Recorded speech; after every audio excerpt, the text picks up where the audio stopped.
Okay, the Nintendo Direct Week. Oh, we're always starting off with games that do not exist. Genealogy of the Holy War remake is just not gonna happen. It's based off like a week that came out two years ago, and basically everyone believed it.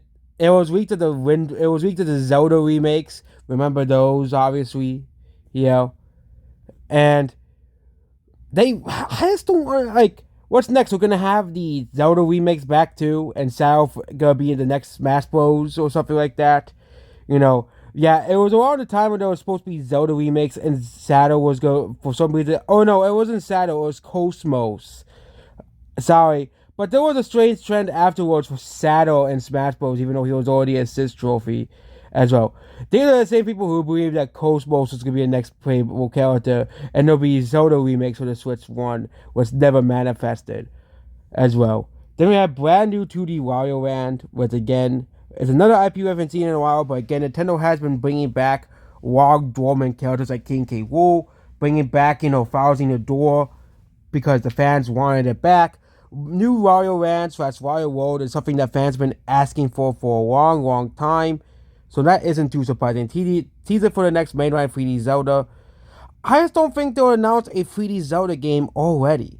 Considering the fact that we just had Tears of the Kingdom, like, what, are we gonna have to wait another 5 years for the next? They're gonna announce it. It's gonna be like another Metroid Prime 4. We're gonna have to wait like 5 years for it. Also, there's no mention of Metroid Prime 4. Why would they not mention Metroid Prime 4 or Kirby Air Riders? That makes no sense. As well, Project X Zone 3, that's a first party game? I thought that was a third party game. Super Mario Bros. 4th Anniversary segment, new 3D Mario. Mario Movie 2 casting reveal. Mario Bros. 1 Nintendo Switch 2 version. Animal Crossing for Nintendo Switch 2. And new IP from Nintendo MMO style for Nintendo Switch Online. Which actually, that's based off a week that was like a year ago. That there was this MMO game Nintendo was secretly making that was leaked. We have a bunch of third party games as well. Yeah. So, Metaphor Retold, Persona 3 Reload, and Persona 4 Revival gets trailers. Sonic Remake, Red Dead 2, Baldur's Gate 3, Mega Man making a comeback. I wouldn't be surprised if Nintendo went to hands and knees for Capcom to bring back Mega Man, because this just sounds so unrealistic. Mega Man games just don't sell. I know 90s kids will say, but nostalgia, but they brought back Mega Man around the end of the PS4 and Xbox One era, and also released on the Switch as well. And no one bought the game. I know the game still sold 2 million copies.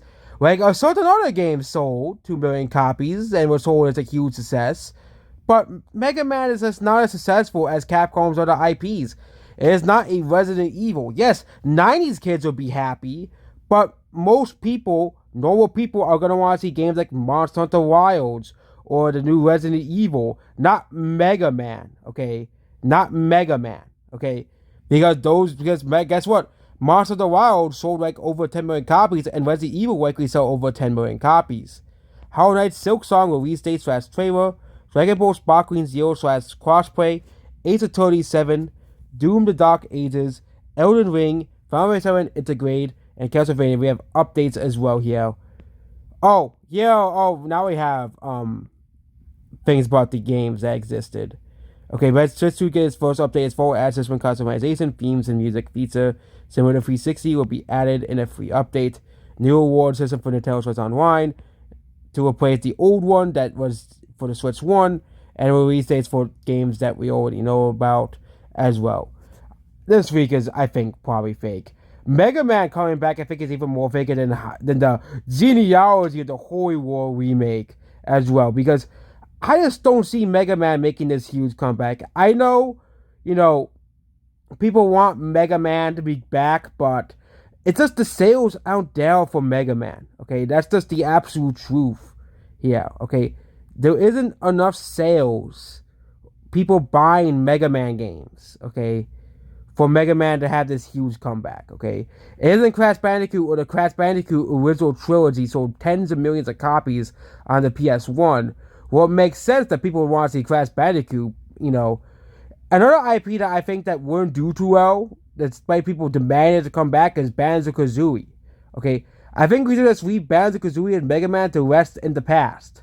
Okay? They're a figment of the past era of gaming. It's two series that did very well in the past, but Gen Z and Gen Alpha definitely do not care about Mega Man or Banjo-Kazooie. Okay? I remember growing up, most people didn't even care about Banjo-Kazooie or Mega Man as characters. People were more worried about Minecraft or, Mario, characters that stayed relevant and series that stayed relevant throughout our lives. Not Mega Man and Banjo-Kazooie, which we were told by 90s kids were these huge IPs, but there were no Banjo-Kazooie games or Mega Man games during our childhood. So, of course, Gen Z and, then do not care about these two IPs, and now these two IPs are going to be dead. Same thing can be said of Rayman as well. And that's what this video here. Goodbye.